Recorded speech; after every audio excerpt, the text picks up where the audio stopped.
The financial sectors in London and Luxembourg have often been seen as competitors, but as Donna Bernard found out on a visit to Luxembourg, the relationship between the two centres is complementary and ideal for firms wanting a pan-European fund distribution strategy.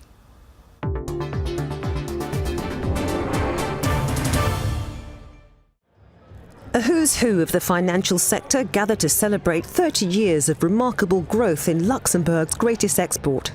This success was based on undertakings for collective investments in transferable securities, better known simply as UCITS, created by the EU in the late 80s for pan-European investment.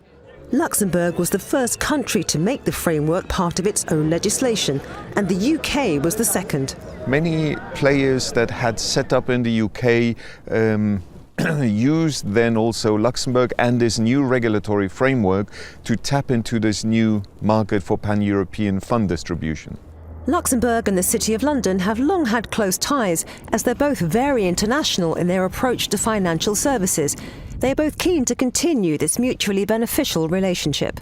I think Luxembourg and the UK share many common ways of looking at the world. Luxembourg is a small country. It's necessarily had to look abroad in order to sustain a modern economy.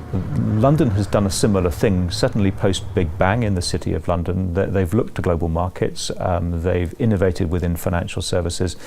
And in Europe, they found a business partner in Luxembourg to help them do that. Of the top 100 asset managers in Europe, 98 have domiciled funds in Luxembourg. More and more UK asset managers came to Luxembourg, creating their products in Luxembourg, setting up operations in Luxembourg, developing close relationship with the local service providers.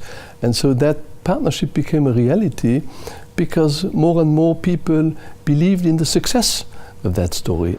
Luxembourg offered London a high degree of complementarity, allowing Europe to compete on a global scale. This success helped Luxembourg become the world leader in cross-border distribution of funds. It now has more than 60,000 distribution agreements in some 70 countries, with total assets under management of more than 4.3 trillion euros. The other attractive element of UCITS was the fact that there was a passport attached to it. So American asset managers were one of, along with European asset managers, were one of the first main groups to come and set up funds in Luxembourg for distribution originally to European investors and ultimately to investors around the world.